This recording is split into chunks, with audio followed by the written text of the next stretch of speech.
It's the amazing Rico Brogna podcast with your host, Evan Roberts. It is Rico Brogna. Welcome to what will be a very somber but yet happy edition of Rico Brogna, because we are here to tribute number 9, Brandon Nimmo. Brandon Nimmo, of course, was traded earlier this offseason to the Texas Rangers for Marcus Semien. I did not expect Brandon Nimmo to be traded. I did not think he was going to waive his no-trade clause, and I didn't think the Mets would pull the trigger, but they did. It was their first significant move of this eventful offseason, and it saw the lifelong New York Met get dealt away. And when I say lifelong New York Met, you got to go all the way back to June of 2011. When Brandon Nimmo became a part of our world, because Sandy Alderson was at the time the brand new general manager of the New York Mets. And when he drafted Brandon Nimmo 13th overall in the 2011 draft, that was his first draft pick. So keep in mind how long ago that was. Sandy Alderson's first tenure with the Mets, his first draft. Barack Obama is still serving his first term as president. It was a long time ago. And Brandon Nimmo was basically a child at that point, a child of God, as we certainly learned in his theme song that we all loved listening to and singing along with at Citi Field. But remember, he was drafted out of high school. So when the Mets drafted him in 2011, 13th overall, he was 18 years old. He was a kid. He was a baby. But we knew about him as soon as he was drafted. Sometimes first-round picks, like right away, you hear about them, you follow them, and you count down the days until he would make his major league debut, which would occur 5 years later. Brandon Nimmo would make his major league debut in 2016 and obviously put together a really solid Met career. All in all, he played 10 years here. He played in 1,066 games. And here are his final numbers, assuming he doesn't make a gallant return later in his career. 262 career hitter, 802 career OPS, 135 career home runs, 463 career RBIs. He ended up stepping up to the plate 4,365 times. And every time he drew a walk, every time he was hit by a pitch, we became accustomed to Brandon Nimmo sprinting to first base. I think that's one of the many attributes Brandon Nimmo had. Always smiled, always seemed very happy, and was a really good Met. And I think, unfortunately, in an offseason like this, where we've seen so many changes with guys like Pete Alonso and Edwin Diaz, it almost becomes forgotten how loved Brandon Nimmo was and how he's not going to be here anymore. And that's weird. It's weird that he's no longer here. So we thought we would tribute him with an episode in which we count down his greatest moments as a New York Met. Now, I admit this is a subjective list. This is how I view it. There are going to be many people who disagree. They're going to say number 5 should be number 1 or number 2 should be number 7, or how did you forget this moment? I admit this is a purely biased list, but it's how I feel about Brandon. The moments that jump out at me when I think of Brandon Nimmo moments, these are the moments I put on the list. So I narrowed it down to a top 10, and we've got 2 honorable mentions. So you guys ready to dig in on a tribute to Brandon Nimmo? Let's do it. And let's begin with honorable mention number 1. This goes all the way back to July 1st, 2016, his rookie season, because this was Brandon Nimmo's first major league home run. And before we listen to his first major league home run, let's have some fun with this. Pete Hoffman, how many guys can you name that were in the starting lineup along with Brandon Nimmo in this game back on July 1st, 2016? At the moment, the Mets were 41-37. They were 6 games out of first place. We all know that they would struggle, eventually make the postseason. But how many guys can we name from this Brandon Nimmo, not first major league game, but first career home run game? I'll tell you, a few of them you guys will remember. A few of them you're going to be like, what the hell? One familiarity is that Jacob deGrom made the start. So that feels good. And Brandon Nimmo led off. But here's the rest of the lineup that day. Neil Walker batted second. Yoenis Cespedes batted third. James Loney was the cleanup hitter playing first base. Asdrubal Cabrera was the shortstop. Kelly Johnson was playing Where was Kelly Johnson? Kelly Johnson was playing left field. How about that? Wilmer Flores at third base, Travis d'Arnaud behind the plate, and batting ninth and pitching, Jacob deGrom, who came into this game with a 3-4 record and a 2.67 ERA. Well, Brandon Nimmo at this point was early on in his major league debut. He stepped to the plate in the fourth inning of a game the Mets were already leading 4-1. And Brandon Nimmo would hit the first of his many major league home runs and his first one as a New York Met and his first one as a major leaguer. So let's all take a listen to honorable mention Brandon Nimmo's first major league home run against the Chicago Cubs. And Nimmo cracks one deep right center field. Looking up Hayward. It's out of here.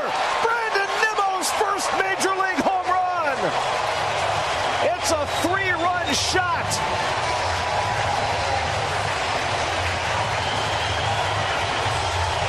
Nimmo hits one to Wyoming, and it's 7-1 New York.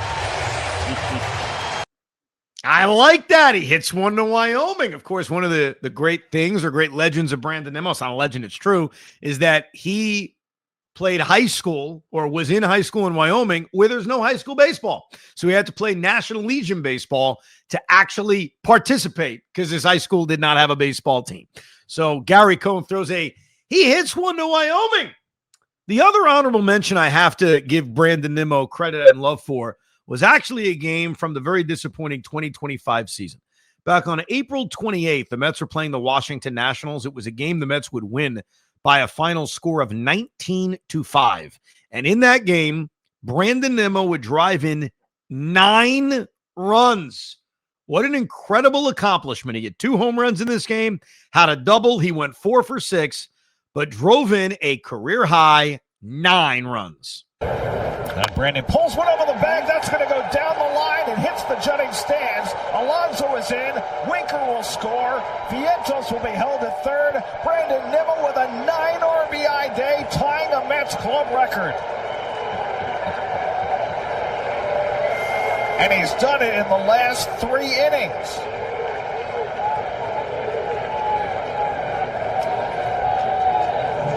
Brandon Nimmo joins Carlos Delgado as the only Mets ever to drive in 9 runs in a single game.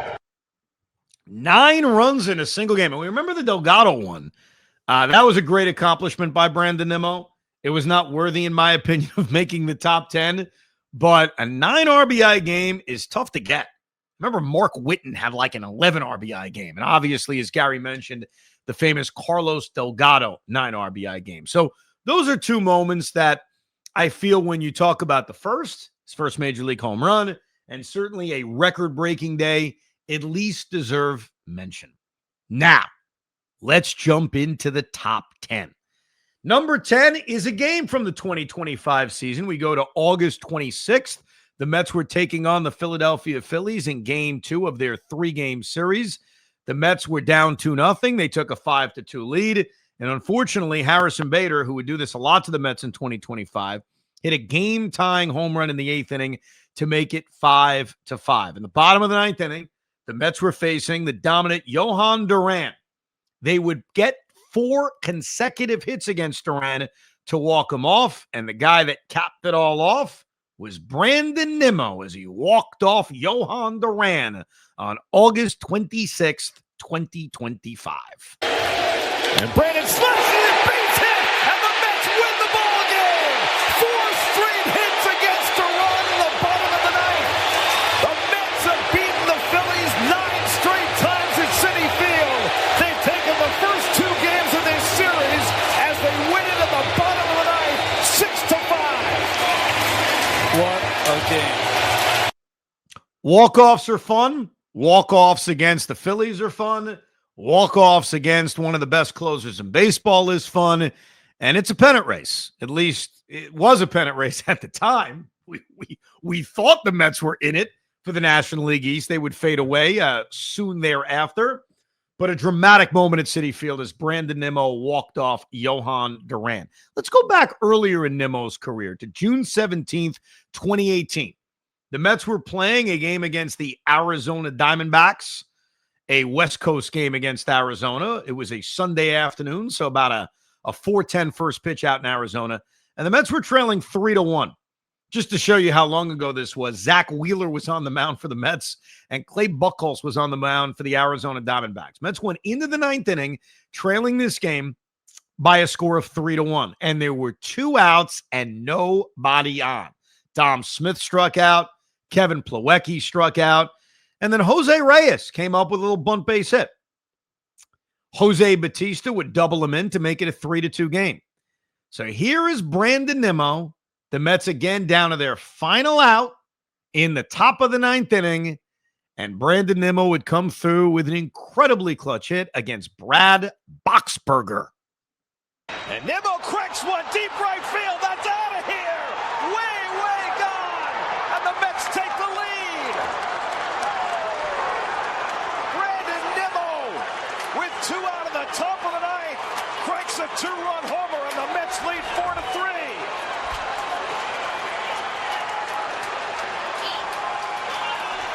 Stay happy. Number 10 for Nimmo. And the Mets have come back from the dead in the ninth. That is coming back from the dead. When you're down to your final out like that, as Drupal Cabrera would hit a home run right after, give him insurance, and they would hold on and get a really impressive victory against the Arizona Diamondbacks. That's the stuff you dream of. Ninth inning, down to your final out, and Brandon Nimmo hits an incredibly clutch 2-run home run off Brad Boxberger, and they beat the Arizona Diamondbacks. That is moment number 9 on my personal Brandon Nimmo countdown. Let's get to number 8. And why not another walk-off? Walk-offs are fun. And again, against the Philadelphia Phillies. This was July 11th, 2018. The Mets and the Phillies engaged in a pitcher's duel. Jacob deGrom would go 8 scoreless innings and get no runs. That sounds really familiar. He was matched up with Vince Velasquez, who pitched 6 scoreless innings. So the Mets and the Phillies battled it out, and it was 0-0 game going into the bottom of the 10th inning. Now, kids, this is very strange to explain. There was no Manfred man on second. That didn't exist. They actually just continued playing normal baseball. And after Robert Gazelman pitched a clean top of the 10th inning, the Mets came up trying to walk it off in the bottom of the 10th inning, and there were 2 outs and nobody on. Ahmed Rosario doubled to left. Jose Reyes drew a walk, and Brandon Nimmo came up as a pinch hitter. He was pinch hitting for the pitcher. Yes, another thing that may be tough to recognize, the pitcher's hit. So Brandon Nimmo came up as a pinch hitter, and he was facing Mark Leiter Jr., and Brandon Nimmo wasted no time. He swung at the very first pitch. See, Hoff, swinging at the first pitch can be good, and Brandon Nimmo would not miss. Hit in the air, deep right center field. Back goes Williams looking up, and it's out of here. Brandon Nimmo wins it with a 3-run homer. Ball game. How about that? That's how you win a game. That's how you walk it off. A 3-run pinch hit home run to defeat the Philadelphia Phillies by a final score of 3-0. How about that? That's always fun. How about another walk-off? Why don't we jump out to June 14th, 2023? You know who the Mets were playing that day? They were playing the New York Yankees. And walking off the New York Yankees is a very special thing. It was the finale of a 2-game series against the Yankees. The Mets were trailing 3-1 in the 7th inning. They rallied in the 7th inning to score 2 runs. Brandon Nimmo actually got hit by a pitch to make it a 1-run game, and Starling Marte would get an RBI single to tie the game up at 3-3. It went to the 10th inning. Dominic Leone. Boy, I tell you, sometimes you just forget some of these random pitchers who pitch for the Mets, but Dominic Leone got through the 10th inning, stranding the Manfred man on second base. And so Brandon Nimmo came up in the bottom of the 10th inning against Nick Ramirez and the New York Yankees after Mark Vientos struck out. The Manfred man, Eduardo Escobar, was on second, and Brandon Nimmo would deliver yet another walk-off. Nimmo, right field, deep. That sends Bowers way back. Still going back. It's off the wall. Escobar, a slow start at second base. He's being waved in. Here he comes. Nimmo does it. And the Mets walk it off. I have to be honest with you. I think the Yankee aspect is probably what brings that up in the rankings. Like anytime you can get a walk-off against the New York Yankees, It's special. May not be as special as Matt Franco many years ago, but it still means something. And that's why, to me, that got to number 7 on the list. Let's go to number 6, May 12th, 2024. Now, keep in mind, we are still at a point in the season in which the Mets aren't good. Okay? May of 2024, this is before Jorge Lopez throws the glove. This is before true rock bottom. But nevertheless, the Mets are playing the finale of a 3-game series against the Atlanta Braves, and they're about to be swept. So from that perspective, there's a lot of pressure to try to avoid being swept. This was a back-and-forth game. They were down 1-0. They tied it at 1. They were down 2-1. They tied it at 2. And then they went down in the 8th inning 3-2 on an RBI single by Matt Olson. But the other factor in this game that we can't forget is that Brandon Nimmo did not start this game. A day earlier, on a check swing, it looked like Brandon injured his side. And I thought he was probably going to go on the injured list. It did not look like it was a minor injury. But Brandon kept insisting he was fine. Carlos Mendoza even said, yeah, I think he's day-to-day. But Brandon was not in the starting lineup this day. DJ Stewart started the game and actually had a pretty good day. Was 2 for 3 on base 3 times with a walk. But little did we know when DJ Stewart walked in the 7th inning, and at that point the Mets were involved in a tie game, Brandon Nimmo would come off the bench as a pinch runner. So it was a sign of, all right, maybe this injury isn't that severe. So Brandon pinch run, I should say, for DJ Stewart in the bottom of the 7th inning of this game, played left field, actually made a really good catch against Matt Olson the very next inning. Couple of really good catches. So Nimmo comes in as a pinch runner, plays some pretty good defense, and now comes up in the 9th inning trailing by a run. The guy on the mound was A.J. Minter, by the way. The inning would start off with a bunt hit by Jeff McNeil. They would then use Tomas Nido to bunt sacrifice him over to second base, which was the smart move, and it gave Nimmo and Marte and eventually Lindor, potentially, an opportunity to at least tie the game. The count was 3-2 to Brandon Nimmo, and he did a little bit more than tie the game. Not going. 3-2 Nimmo. Deep to right center. Still going. It's over! Oh, what a story! Brandon Nimmo, the hero after getting injured yesterday. Off the bench and wins it with a walk-off shot. Not bad. Not bad. When you think back to 2024, even if this game wasn't the direct turnaround moment, it was a big win. Big win against Atlanta. About to be swept. Nimmo's hurt. He's not starting the game. He comes in off the bench and hits the game-winning walk-off home run. I remember this about the game. I've got 2 kids, and they're very different. Very different in terms of how they react at sporting events. My youngest, Spence, is a screamer. He's a yeller. He gets very excited. Jed is much more methodical. He's much more, I'm watching the game, I'm consuming it, but I don't go crazy. And because of that, he doesn't like when I go crazy. And for the most part, I don't go crazy. I'm sitting at a baseball game. I'm scoring it. I'm very matter of fact. When Brandon Nimmo hit the walk-off home run, I got very excited. He was not happy. And so we had a nice discussion in the car ride home in which he expressed, after he calmed down, I don't like when you get too excited at games. And I said, all right, I respect that. I will do my best to be calmer. So, yeah, Brandon Nimmo and his walk-off home run off A.J. Minter caused a big moment, big father-son moment, where I realized, okay, I have to try to change a little bit to keep him from, hating me and hating baseball. And so I was able to make that adjustment fine. 2025 made the adjustment very easy because when the heck were we ever excited? But great victory, great moment for Brandon Nimmo, a walk-off home run. That is number 6. Let me get to number 5, and I don't know if people are going to have issues with me putting this in here. I know that 2025 ended badly. And when we think of the end of the 2025 season, we're not going to think of good things. We're going to think of bad things. We're going to think of what happened in Miami. But when that road trip began in Chicago and Francisco Lindor hit the leadoff home run we hoped was going to set the tone, things went bad very quickly. David Peterson crapped the bed. Juan Soto couldn't judge a fly ball. Jeff McNeil played putrid defense, and the Mets found themselves trailing 6-1 in the fifth inning.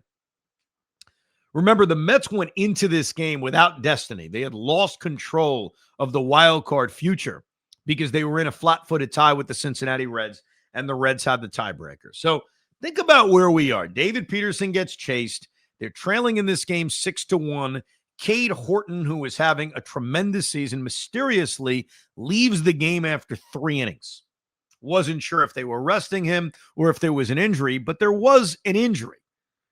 So the Mets had an opportunity against Michael Soroka and the Chicago Cub bullpen, and they were also given a little bit of help, an error by Dansby Swanson.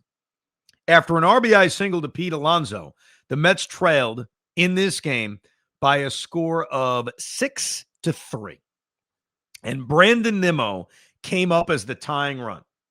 I did not know this at the time, but this would turn out to be Brandon Nimmo's final home run as a New York Met. But it also turned out to be an incredibly clutch moment as he turned a 6-1 deficit and a 6-3 deficit into a 6-6 tie with this dramatic 3-run home run in game 157. That's drilled to deep right field. Suzuki going back into the well. That ball is out of here. Brandon Nimmo ties the game with a 3-run homer. That is the second time in a week that they brought in a lefty to face Nimmo, and he's hit a 3-run homer. How about that? So if anyone ever asks the trivia question, what was Brandon Nimmo's final home run as a New York Met?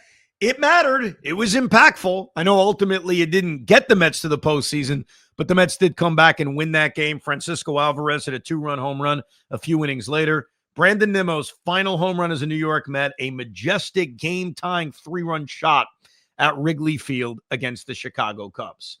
We are inside the top 5, my personal favorite Brandon Nimmo moments. Let's go to number 4.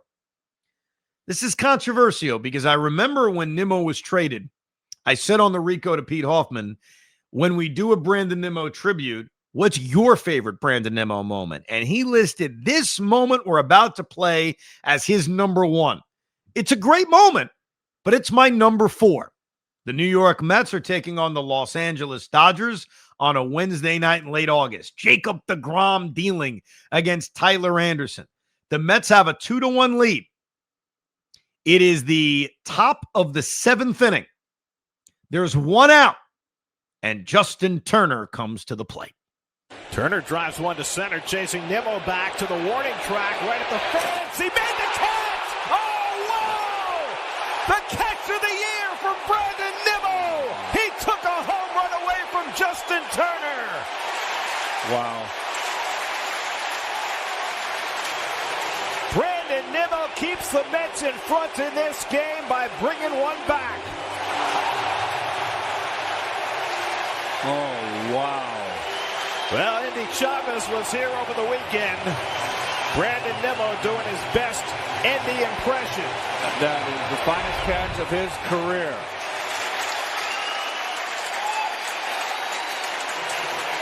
Oh, wow. My. What a play. Bravo. Look at his break. He hasn't got time to really look at the wall. Oh, man, what a play. he was pumped. So was Jake. Yeah, the response by deGrom was pretty... He was fired up. He was pumped up. It was about to be a 2-2 game. Brandon Nimmo took it back, and the Mets would hold on and beat the Los Angeles Dodgers 2-1. I look at that Dodgers series from 2022 as like the last great moments from that season, because they would really, really struggle through the month of September against teams they should beat, allowed Atlanta to go ahead, then they tied it, then they went ahead again, and then obviously the weekend in Atlanta did in their chances of winning the division, and of course the series against San Diego. But that series against the Dodgers was awesome, and it was the last great moments, I thought, from the 2022 season. And yeah, that was an amazing catch, no question about it. Unbelievable catch by Brandon Nimmo, but for me, that's number 4. Let's get to number 3. October 5th, 2024. The New York Mets are in the National League Division Series against the Philadelphia Phillies, and they're trailing. They are losing. They are losing 1-0. But what they needed to do was find a way to just get Zach Wheeler out of the game.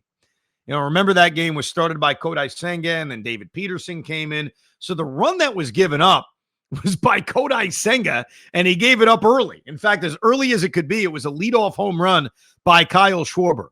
But they kept it close, and they got Zach Wheeler out of the game. And so Jeff Hoffman took over, gave up a base hit to Alvarez, walked Francisco Lindor, and then Mark Vientos tied the game.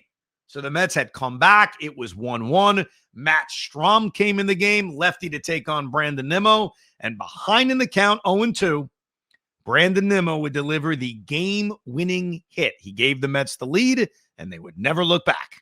Swinging a liner to the third base hit beyond the reach of Bohm into left field. Here comes Lindor to score the go-ahead run. Vientos at third, and on at first with an RBI single is Brandon Nimmo. The Mets are leading by a score of 2-1. Starting to get to that point where the Mets are turning into an NBA team. Start the game with 2 minutes left and go, because this is a Mets team that once again for 7 innings shut down by Zach Wheeler.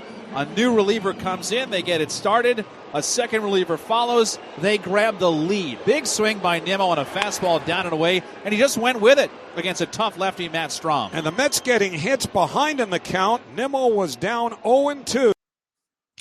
I think in a weird way that first game against the Phillies is forgotten about.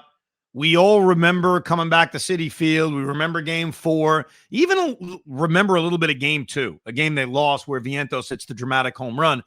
But they're losing 1-0 going to the 8th inning of Game 1. And they did such a great job of just getting Zach out of the game and then hitting the Philadelphia bullpen and then also keeping it at 1-0 after Senga gave up that home run to Schwarber. And what I also think is forgotten is that Brandon Nimmo did come through with what turned out to be the game-winning hit. He would actually tack on another RBI single in the 9th inning that turned a 5-1 lead into a 6-1 lead, and they would hold on and win the game 6-2. A game-winning hit, which is what it was in the 8th inning of Game 1 of the NLDS. I think it's underrated to most. That's why, to me, it was number 3 on this list, because now we're at the nitty-gritty. Now we're at, all right, what is your favorite Brandon Nimmo moment? Well, this one could have been number 1, and in a lot of ways should have been number 1 if things worked out differently. But when you think of Game 161 against the Atlanta Braves, you're probably going to think of Francisco Lindor. You're going to think of Edwin Diaz holding on for dear life. But you heard Keith Radd talk about how the Mets were making it an NBA game where, we'll wait till 2 minutes to go. Game 161 was the definition of that. We all remember the situation, doubleheader. They got to win one of those 2 games. You don't want to risk going into Game 2 needing a victory. Spencer Schwellenbach was shutting them down, and they were trailing 3-0 going into the 8th inning of this game. They felt lifeless.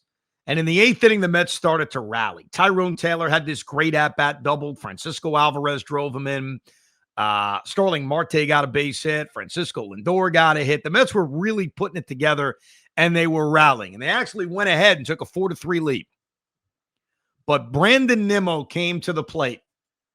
And in the moment, we all thought this was going to be the exclamation point on a really awesome comeback victory in Game 161. I can't forget it just because this didn't turn out to be the headline. But how about a 4-3 in the 8th inning? Francisco Lindor hitting a majestic 2-run home run to put the Mets up 6-3. And Nimmo clocks one to deep right field. White goes back, takes a look, and it's out of here! Brandon Nimmo puts a hammer down with a 2-run homer.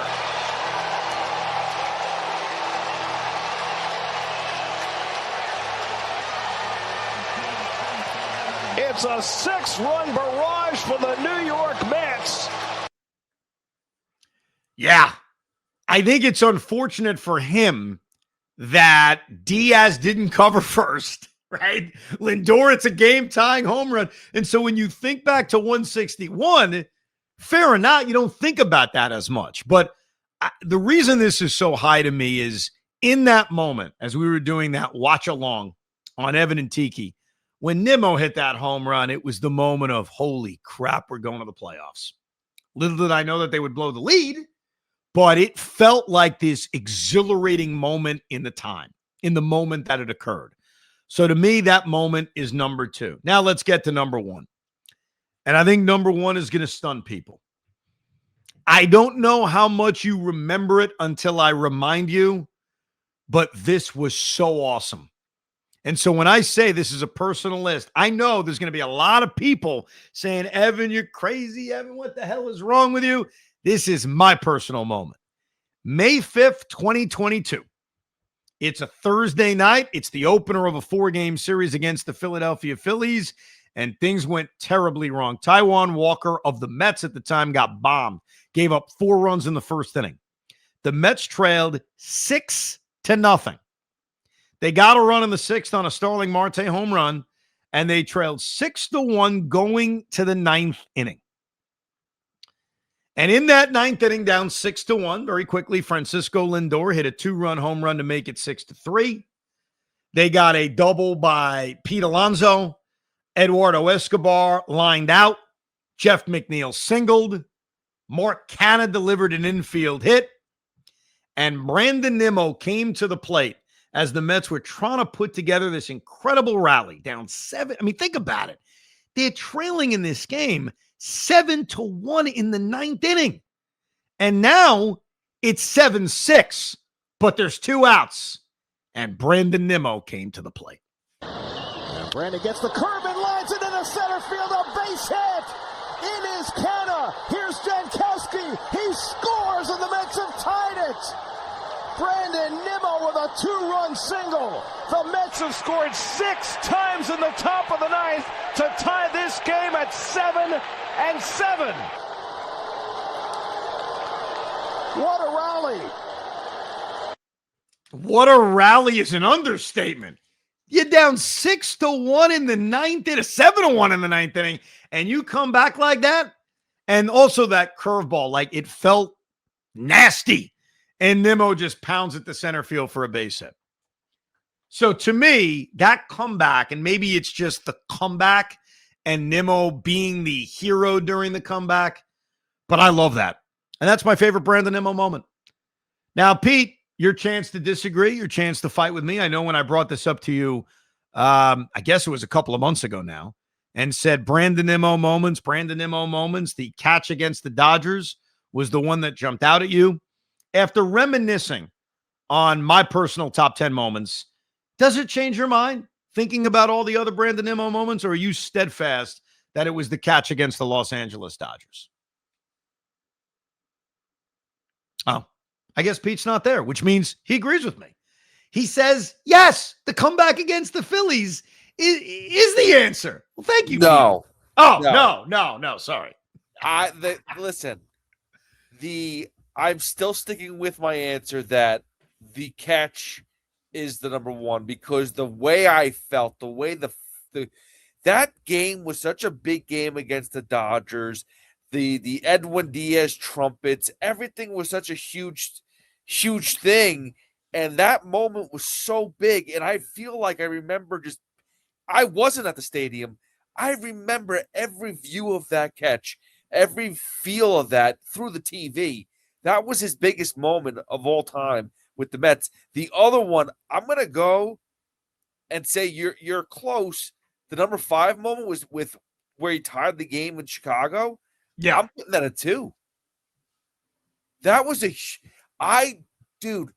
that was up there with the Pete Alonso home run versus Milwaukee. I jumped up in my house and was screaming like a kid. I don't remember doing that for all those other home runs. Yeah, it was definitely enormous in the midst of a pennant race. The one I picked as number 1, obviously it's May. It's very early in the season, but I do remember jumping out of my seat just based on the shock of when you're losing 7-1 in the 9th inning, that's not a game you come back in. Like you're trailing 5-0, 4th or 5th inning, those comebacks happen. Like 7-1 in the 9th inning feels so unique. And so that did give me a jump out of the seat moment when Nimmo was able to tie it up against the Phillies that day. But you're right. The game against Chicago was, it was monstrous. Yeah, I was honestly, the Alonso home run in the playoffs was the biggest one. I gotta be honest, in the past 10 years, I think that's the most excited I've ever been, was what, because it was unexpected. And I think they said that he was hurt, right? Was that was that the game where he was hurt the day before? No, the Atlanta game, the That was the walk-off Atlanta against game. AJ Minter was when he came in off the bench and was hurt and came Right. No, well, but still is unexpected because it was versus a lefty. That's what it was. Versus a lefty. Oh, dude, forget about it. That was his moment. Honestly, that's the biggest hit he's ever had. It's funny. A lot of these moments were against lefties. Like he did a very good job of, getting hits against lefties. I want to read an email we got from Joe. Joe writes, for the Brandon Nimmo tribute, Rico, he is the king of the insurance home run. Evan and Pete, love the podcast. The Rico's probably played through my car speakers more than any other music or other podcast. We appreciate that. An incredibly random thing I loved about Brandon Nimmo was that I felt like multiple times after dramatic or memorable comebacks, he would add on with an insurance home run to extend the lead the Mets just took. It happened so many times that I didn't even need to do research to think of these 5 examples, 3 of which are very memorable wins. The other 2 were sort of random, but they just stuck with me and helped prove my point. It's funny, when you read the headline, the king of the insurance home run, it feels negative, but not necessarily. Like that home run against Atlanta in game 161. It was a damn important insurance home run. Anyhow, here's the list that Joe put together. April 25th, 2022, that memorable 9th inning comeback versus St. Louis in the 9th with the Nolan Arenado bad throw that opened the door for a Dom Smith go-ahead 2-run infield single. Nimmo capped it off with a 2-run homer that turned a 3-2 game into a 5-2 game and made it a 5-run 9th inning for the Mets. That was actually only about a week and a half ahead of my number 1 moment against Philadelphia. Example number 2. July 6, 2022, the Mets in Cincinnati rallied to tie the game in the 9th and take the lead 5-3 in the 10th versus the Reds. Then Brandon Nimmo hits a 3-run home run that extends a 5-3 game to 8-3 and make it a 5-run 10th inning for the Mets. August 21st, 2022, the Mark Canha game in Philadelphia with rain delays. Jose Butto's debut and 2 huge home runs from Mark Canha. In the 9th, after Canha's 2-run home run off David Robertson made it 9-8, Nimmo hits a solo home run, which makes it 10-8. This actually ended up being the game-winning run as the Phillies rallied to score 1 off Diaz in the 9th, and the Mets held on and won 10-9. He mentions game 161, the 2-run home run that we played that extended the lead. And then finally, May 11th, 2025 versus the Cubs, Lindor hit a home run to give the Mets a 3-2 lead in the 8th. Nimmo finishes the rally with a home run to make it 6-2. Like I said, these are just off the top of my head, so I'm so sure there were more. But there was a random thing that Nimmo was really good at, coming through with clutch insurance home runs after the Mets had taken the lead late. Baseball reasons aside, I'm still so sad they traded him, and I'm glad you're doing this, Rico, to send him off. Thanks for making my driving less boring. Well, thank you for the email, Joe. That's awesome. It really is, because a lot of those insurance home runs I vividly remember, and it's not a knock to say he's the king of the insurance home run. You need insurance home runs. In a lot of those cases, they needed every ounce of it. Here's the bottom line about Brandon Nimmo. They made a baseball decision, which we've talked about, and we will continue to talk about as we get closer to the start of the season. Brandon Nimmo was a damn good Met. He was a damn good Met. He was also a damn good person. He wore the Met uniform with pride. He did it with class, and he will be missed. And I don't think his number's ever going in the rafters, but is he a Met Hall of Famer? Yeah. All you got to do is look who's in the Met Hall of Fame. It's not a real Hall of Fame. No offense to the Met Hall of Fame, but Lee Mazzilli, Edgardo Alfonso, yeah, those are good players. They're not Hall of Fame. They're very good players. And Brandon Nimmo fits that. So at some point after his career is over, I think Brandon will certainly get the day he deserves at Citi Field. It sucks they couldn't win it all with him. It sucks he couldn't be a career Met. But I don't think there's any question he's a good Met. While there's a lot of mixed feelings about the way this offseason has gone and some of the career Mets that have left us, Brandon Nimmo, it's different. He was traded away, certainly waived his no-trade clause, but he did it because he knew the Mets didn't want him anymore. Thank you, Brandon Nimmo. Thank you very much for the memories. We will all miss you. Be sure to share your favorite Brandon Nimmo moment with us, the ricob@gmail.com, and we'll certainly go through it and read it on a future Rico Brogna. Thank you very much for listening to this very special tribute to Brandon Nimmo. We hope you enjoyed this episode of the Rico Brogna podcast. It's amazing, isn't it? Make sure you download it now to keep it on you at all times.